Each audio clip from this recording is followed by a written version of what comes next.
नमस्कार। आज हम कर्मचारी चयन आयोग मतलब एसएससी उससे जुड़े 2025 के कुछ हालिया जो धोखाधड़ी और घोटालों के मामले हैं उन पर थोड़ी गहराई से बात कर रहे हैं।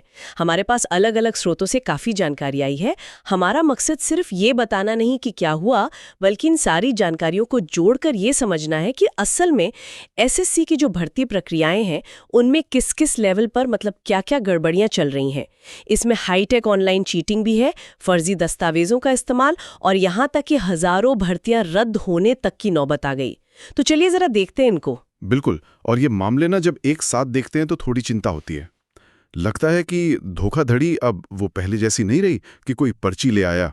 अब ये ज्यादा संगठित है और कहीं ना कहीं सिस्टम की जो कमजोरियां हैं उनका फायदा उठाया जा रहा है। ये पूरी भर्ती प्रक्रिया की ईमानदारी पर ही सवाल है। हाँ, तो सबसे पहले ये तकनीकी धोखाधड़ी वाला एंगल देखते हैं। हल्द्वानी में एक बड़ा दिलचस्प केस हुआ। एक होटल से पता चला 9 लोग पकड़े गए। अच्छा। हाँ, ये लोग ऑनलाइन परीक्षा में रिमोट डेस्कटॉप सॉफ्टवेयर इस्तेमाल कर रहे थे। मतलब कहीं और बैठकर कैंडिडेट के कंप्यूटर का कंट्रोल लेकर पेपर सॉल्व करने की फिराक में थे। लैपटॉप, मोबाइल सब जब्त हुए हैं। बाप रे। मतलब टेक्नोलॉजी का ऐसा दुरुपयोग, ये तो दिखाता है कि चीटिंग करने वाले कितने आगे बढ़ गए हैं।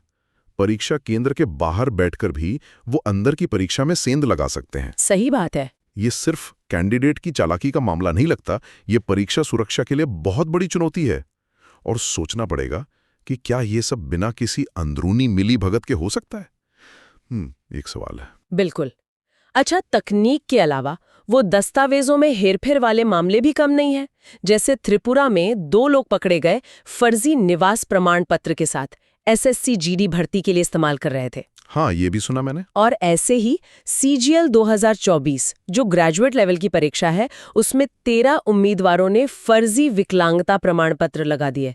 सोचिए। 13। हाँ, इनमें से 6 पर तो 3 साल का बैन लग गया है और एफआईआर भी हुई है। तो ये एक पैटर्न सा दिख रहा है। मतलब जो जरूरी योग्यता है उसे हासिल करने के लिए किसी भी तरह के फर्जी कागजात बना लो। त्रिपुरा वाले केस में तो जैसा आपने कहा संगठित होने का शक है, शायद कोई नेटवर्क हो। और सुरक्षा कर्मियों की मिली भगत की भी बात आ रही थी। हाँ, तो ये सिर्फ परीक्षा हॉल की बात नहीं है, भर्ती प्रक्रिया के बिल्कुल शुरू में ही गड़बड़ शुरू हो जाती है। और शायद सबसे ज्यादा चिंता की बात तो वो है जब गड़बड़ी सिस्टम के अंदर से पता चलती है। एक मामला है जिसमें भर्ती की मेरिट लिस्ट में ही जानबूझकर हेरफेर किया गया। मेरिट लिस्ट में? जी हाँ, मेरिट लिस्ट में।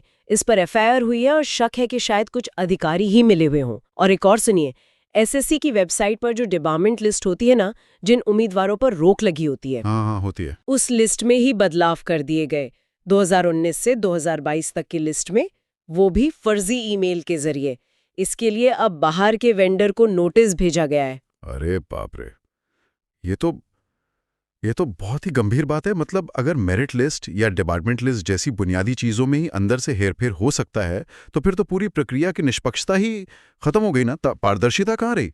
ये बाहरी धोखाधड़ी से कहीं ज्यादा खतरनाक है। इससे तो सिस्टम पर भरोसा ही उठ जाएगा। सही कहा। और कुछ मामले तो इतने बड़े लेवल पर हुए हैं कि उनका असर हजारों लोगों पर पड़ा है।